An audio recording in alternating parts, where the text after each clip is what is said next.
Hello everybody, welcome और welcome back to my channel. I am Ashnoor Kaur और आज की वीडियो में हम वो सारे डॉक्यूमेंट्स डिस्कस करने वाले हैं जो भी आपको एप्लीकेशन फॉर्म के लिए नीट के लिए चाहिए होंगे। तो आई वुड सजेस्ट यू कि आप वो सारे के सारे जो डॉक्यूमेंट्स हैं वो अभी से अरेंज करके रख लो ताकि बाद में कोई केओस या स्ट्रेस ना हो। You still have 15 to 20 days आपके पास है अभी, क्योंकि फरवरी एंड में आता है आपका एप्लीकेशन फॉर्म रिलीज होता है। तो आई वुड सजेस्ट यू कि अभी से ही सब कुछ प्रिपेयर करके रख लो। तो शुरू करते हैं फिर हमारे सारे डॉक्यूमेंट्स के साथ। जो जो आपको डॉक्यूमेंट्स चाहिए उसमें सबसे पहले आता है एक पासपोर्ट साइज फोटोग्राफ। ये 10 to 200 KB का होना चाहिए। मतलब जब हम फोटो क्लिक करते हैं ना तब उसका साइज आता है एक, उसमें फोटो की डिटेल्स में आपको साइज पता लगेगा उसका।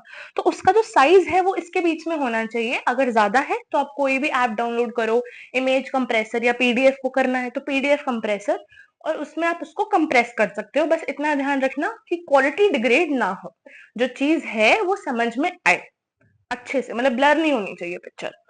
तो उससे आप कंप्रेस कर सकते हो किसी भी ऐप से।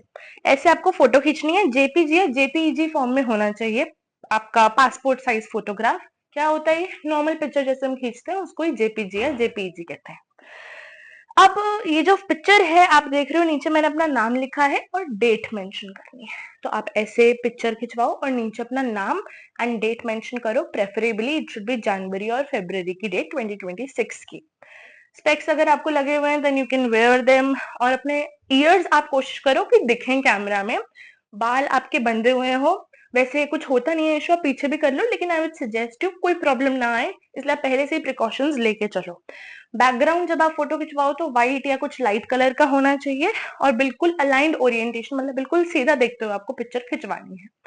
Post card size photograph with the same size and format. Passport size photo है वो थोड़ी छोटी होती है, पोस्ट कार्ड साइज थोड़ी बड़ी पिक्चर होती है। जो आप जहां से भी फोटो खिंचवाओगे उनको पता होगा, वो साइज के अकॉर्डिंग दे देंगे। फिर लेफ्ट एंड राइट हैंड के थंबप्रिंट या फिर फिंगरप्रिंट इम्प्रेशंस, ये भी 10 to 200 KB में चाहिए। और जेपीजी और जेपीईजी इसके लिए आपको क्या चाहिए होगा, स्टैम्प पैड चाहिए होगा, जिसमें से इंक वाला होता है ना स्टैम्प पैड, उसमें आप अपने फिंगर्स डालोगे और एक पेज लोगे, A4 साइज व्हाइट कलर का पेज लोगे, उस पर अपने इंप्रेशन डाल दोगे, उसकी पिक्चर क्लिक करोगे और फिर आपको इस साइज का उसको रखना है। ये भी आपका नॉर्मल पिक्चर फॉर्मेट में ऐसा ये दिखना चाहिए।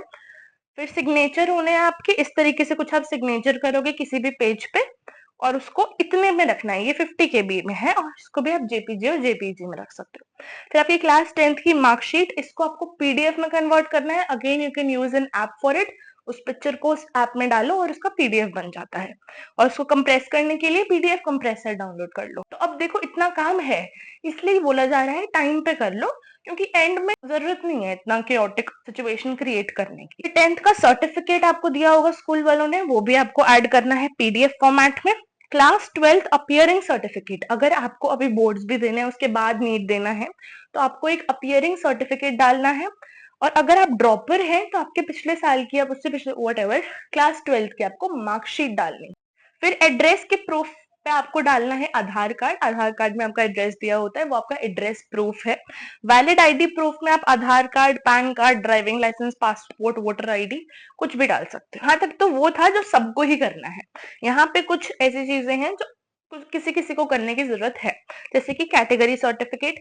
अगर आप EWS, SC, ST या OBC को बिलोंग करते हो then you have to get your category certificate, उसकी पिक्चर खींचो, पीडीएफ बनाओ। ठीक है। सिटीजनशिप सर्टिफिकेट फॉर एनआरआईज जो भी आउट ऑफ इंडिया के लिए हैं वो है ये। PWD certificate is for handicapped या जिसको भी डिसेबिलिटी है तो उसका भी सर्टिफिकेट बनेगा, उसको भी आप रेडी रखो। इंपॉर्टेंट बात क्या है कि उसमें आपको एक मोबाइल नंबर डालना होगा। तो मेक श्योर कि जो आप मोबाइल नंबर डाल रहे हो वो एक्टिव ही रहे, क्योंकि उसी पे ओटीपी रिसीव होगा। तो इनकमिंग आउटगोइंग मैसेजेस वगैरह सब कुछ उसमें होने चाहिए, वो बिल्कुल एक्टिवेटेड मोबाइल नंबर होना चाहिए, मेक श्योर। देन आपका ईमेल आईडी भी एक्टिव होनी चाहिए। कभी कभी जैसे मेरी भी ईमेल आईडी, उसकी स्टोरेज फुल हो गई, ठीक है, तो उस पे फिर अब मेरे पास नहीं आते हैं mails. So you have to make sure कि आपकी ईमेल आईडी में स्टोरेज हो। नहीं है तो make another email ID and put that. ठीक है। आधार कार्ड, जो भी आधार कार्ड में इंफॉर्मेशन है, आपका नेम, आपका डेट ऑफ बर्थ, आपके पेरेंट्स का नेम, ये सब आपकी मार्कशीट से मिलना चाहिए। कहीं भी अगर थोड़ा भी डिफरेंस हुआ तो अप्रूव नहीं होता है। और लास्ट डे पे बिल्कुल भी फिल ना करें। पिछले साल भी जैसे कि हमारे एप्लीकेशन फॉर्म की डेट एक्सटेंड नहीं हुई थी, जो कि अक्सर होती थी, पर पिछले साल नहीं हुई थी।